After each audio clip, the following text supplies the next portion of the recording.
یا رب المصطفیٰ جل جلالہ صلی اللہ تعالی علیہ وآلہ وسلم، یہ جو بتایا گیا کہ پیشن گوئی ہے کہ آج 2.5 لاکھ کیوسک پانی آئے گا ستلج میں، پنجاب کے دریا میں، الہ العالمین اگر یہ خبر درست ہے الہ العالمین تو اس سے عافیت کا سوال ہے۔ اللہم انی اسألک المعافات فی الدنیا والآخرہ، اے اللہ پاک اس پانی کا رخ ایسی جگہ ہو جائے کہ جہاں کسی کو نقصان نہ ہو، نہ جانی نہ مالی، نہ کھیت تباہ ہوں، نہ ہمارے باغات تباہ ہوں، نہ انسانی آبادیوں کو اس سے کوئی پریشانی پہنچے مولا کریم، تو اس سے رحمت کا سوال ہے۔ آمین بجاہ خاتم النبیین صلی اللہ تعالی علیہ وآلہ وسلم۔ صلو علی الحبیب صلی اللہ علی محمد۔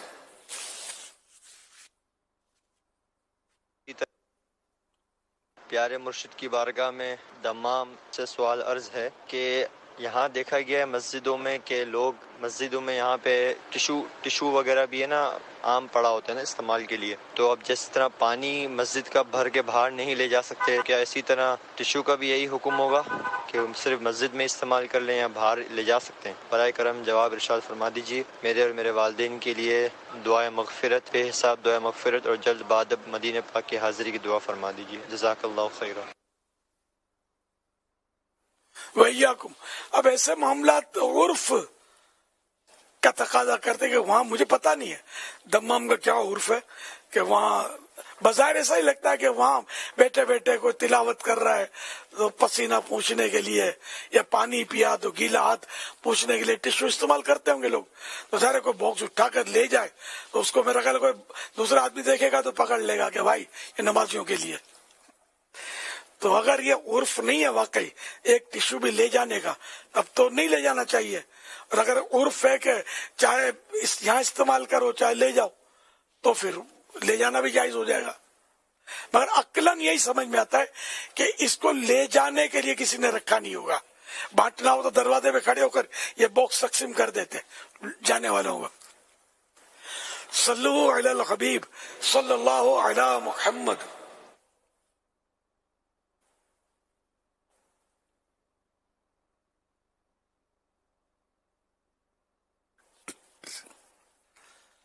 جی میرا میرے سننے سے یہ سوال ہے کہ ہم نے آج تک یہ سنا ہے کہ جو دوستی ہے کسی بھی مسلمان سے وہ اللہ تعالیٰ کی رضا کی خاطر رکھنی چاہیے۔ اچھا، اب سوال اس میں یہ ہے کہ کچھ دوست کچھ لوگ ایسے ملتے ہیں کہ جن کو دیکھتے ہی، جن کا چہرہ دیکھتے ہی انسان کے اندر خوشی کی لہریں دوڑنی شروع ہو جاتی ہیں، خوش ہو جاتا ہے اور چہرے پہ خود بخود مسکراہٹ آ جاتی ہے، اور کچھ لوگ ایسے ملتے ہیں کہ جن کو ملتے ہی، جن کا چہرہ دیکھتے ہی کوئی ایسے کچھ تاثرات پیدا ہونے شروع ہو جاتے ہیں جس کو ہم ناگواری کے تاثرات بھی کہہ سکتے ہیں، خوشی نہیں ہوتی ان سے۔ تو اس معاملے میں پھر ہم کیا کریں؟ کیونکہ کہا تو یہ گیا کہ اللہ کی رضا کے لیے، تو پلیز اس میں رہنمائی فرما دیجیے گا، جزاک اللہ خیرہ۔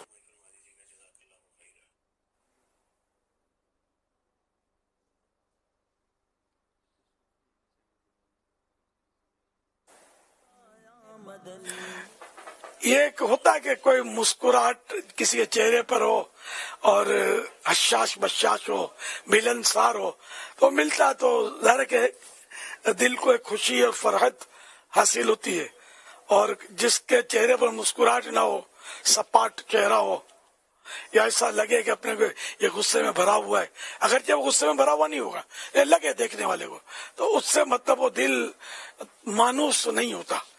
تو یہ یعنی کہ فطری اور نفسیاتی انداز ہوتے ہیں۔ حضرت علامہ عبدالرؤف مناوی رحمۃ اللہ علیہ فرماتے ہیں ایسی محبت جس میں اللہ پاک کی رضا مقصود ہو، نمود و نمائش اور نفسانی خواہش کی آمیزش یعنی ملاوٹ نہ ہو، افضل اعمال میں سے ہے۔ کسی شخص کا کسی نیک آدمی سے دل کی خوشی کی وجہ سے محبت نہ کرنا، بلکہ اس کے ایمان اور عرفان کی وجہ سے محبت کرنا، نیز برے آدمی سے ذاتی انتقام کے علاوہ صرف اس کے کفر اور گناہوں کی وجہ سے نفرت کرنا افضل اعمال میں داخل ہے۔ تو جو بھی ہو، محبت ہو، نفرت ہو، یہ سب ہو اللہ کے رضا کے لیے، اپنے نفس کی خواہش کے مطابق نہ ہو۔ واللہ تعالی اعلم ورسولہ اعلم عز وجل وصلی اللہ تعالی علیہ وآلہ وسلم صلو علی الحبیب صلی اللہ علی محمد۔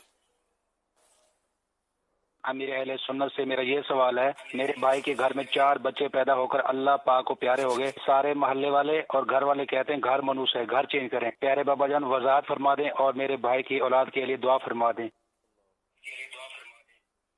اللہ کریم آپ کے بھائی کو نیک اولاد عافیت کے ساتھ زندہ رہنے والی اور آنکھوں کی ٹھنڈک بننے والی اور دین کی خدمت گزار ولایت کا تاج پہننے والی عطا فرمائے۔ 4 بچے فوت ہو گئے، گھر منوس، سمجھے؟ کربلا شریف جانا ہے نا؟ جی جانا ہے۔ کربلا کی حاضری شرف ہے نا۔ امام حسین رضی اللہ عنہ کے کتنے بچے وہاں شہید ہوئے، کتنی اولاد شہید ہوئی، مگر ہم تو کربلا معلی کہتے ہیں، عظمت والا کربلا، کربلا شریف، شرافت والا کربلا۔ تو یہ عوامی باتیں ہیں کہ معاذ اللہ گھر منوس، موت کا جس کے وقت متعین ہے تو وہ تو موت تو آنی ہے، چاہے گھر میں ہو، چاہے میدان میں ہو، چاہے جنگل میں ہو، چاہے بازار میں ہو، موت تو آئے گی۔ تو اب ان کے مقدر میں اگر 4 بچے تھے دنیا سے رخصت ہونے والے تو وہ تو کہیں بھی ہوتے ہی ہے، انہوں نے تو فوت ہونا تھا بچوں نے۔ اور پھر یہ جو چھوٹے بچے فوت ہوتے ہیں، یہ دیکھا جائے نا تو ماں باپ کے لیے یہ ایک مطلب بہت بڑا تحفہ ہوتے ہیں۔ اس میں تسلی ہے کہ یہ جنت کے دروازے، دوزخ کے دروازے پر یہ نابالغ بچے فوت ہونے والے دوزخ کے دروازے پر رکاوٹ بنیں گے ماں باپ کو جانے سے انشاءاللہ، اور جنت کے دروازے پر استقبال کریں گے۔ طرح طرح کے ان کے فضائل بیان کیے گئے ہیں۔ تو یوں بچے جو ہیں جو فوت ہونے والے یہ والدین کے حق میں مفید ہوتے ہیں، نقصان دہ نہیں ہوتے۔ تو فائدے والی چیز منوس کیسے ہو سکتی ہے، اور جہاں فائدے والی چیز حاصل ہوئی وہ جگہ منوس کیسے ہو گئی؟ تو یہ وہم نہ کریں، اللہ پاک کی رضا پر راضی رہیں۔ صلی اللہ تعالی علی محمد۔ فائدے والی چیز منحوس کیسے ہوئی، بہت پیاری بات آپ نے ارشاد فرمائی، لیکن کیا جہاں نقصان ہوتا ہو کہ وہ چیز منحوس ہو جائے گی؟ اب ہمارے ہاں یہ منحوس کا جو لفظ بولنے میں بالکل بے باک ہیں، لوگ جھوٹ سے بول دیتے ہیں فلاں منحوس، تمہاری شکل منحوس ہو جیسی ہے۔ یار یہ منحوس جب سے آیا ہے نا ہمارے مطلب کہ بلڈنگ میں، ہمارے گھر میں یہ نحوست چھائی ہوئی ہے، یہ لگتا ہے بہو منحوس ہے، یہ لگتا ہے کہ یار یہ نوکر منحوس ہے، یار یہ کام، یہ پتہ نہیں کون سی منحوس گھڑی تھی جس میں ہم نے یہ سارے کام شروع کیے۔ آپ کو لگتا نہیں کہ کچھ زیادہ ہی اس میں لوگ مبتلا ہوتے چلے جا رہے ہیں کہ یہ نحوست، یہ منحوس؟ اچھا، اپنے کام کو، اپنے کردار کو، اپنی غلطیوں کو دیکھنے کا شاید رجحان کم ہے۔ جیسے وہ کہتے ہیں یار پتہ نہیں صبح کس کا منہ دیکھ لیا تھا کہ یہ ہو گیا، اب اس کے کان میں کوئی جا کے بولے کہ آپ تھوڑا سا غور کریں، صبح شاید آپ نے اپنا ہی منہ دیکھا تھا۔ سب سے پہلے انسان عمومی طور پر صبح اٹھ کر اپنا ہی منہ دیکھتا ہے آئینے میں جا کر، تو اب یہ کہ اس کو کیا سمجھاوے کہ تم نے کس کا منہ دیکھ لیا تھا؟ تو اس کے کان میں بولے نا، تھوڑا تھوڑا غور کر دو، بولے گا آیا میں تو اپنا ہی منہ دیکھا تھا، نہیں غلطی ہو گئی، معافی چاہتا ہوں، میں نہیں منحوس۔ تو اب مسئلہ سارا یہ کہ یہ جو سوچ ڈیولپ ہوئی ہے اور ایسا لگتا ہے کہ کئی جگہوں پر پختہ ہے، تو کیسے ختم کیسے کیا جائے؟ نے آپ نے اچھی دلیل دی کہ یا تو بندہ یہ کہ اپنا چہرہ دیکھتا ہے، یا تو بندہ جیسے جائے گا منہ دھوئے گا تو حمام میں جائے گا تو آئینہ لگا ہوتا ہے، تو آئینے میں اپنی شکل دیکھے گا، تو اب کس کی شکل دیکھی؟ تو اپنی شکل دیکھی۔ اچھا، یا یہ کہ بچہ دوڑ کے لپٹے گا تو بچے کی شکل دیکھی، یا اس کی امی چائے پیش کرے گی، ناشتہ پیش کرے گی تو سب سے پہلے بچے کی امی کی شکل دیکھی، ان میں منحوس کون ان تینوں میں؟ یا امی کی شکل دیکھی، یا ابو کی دیکھی، بھائی بہن کی دیکھی؟ اب خود ہی مطلب ہے کہ طے کر رہے کہ ان میں منحوس خود ہے یا دوسرے کاہے کو؟ خود ہو تو خود بھی نہیں تو پھر کوئی بھی نہیں۔ تو یوں مطلب ہے کہ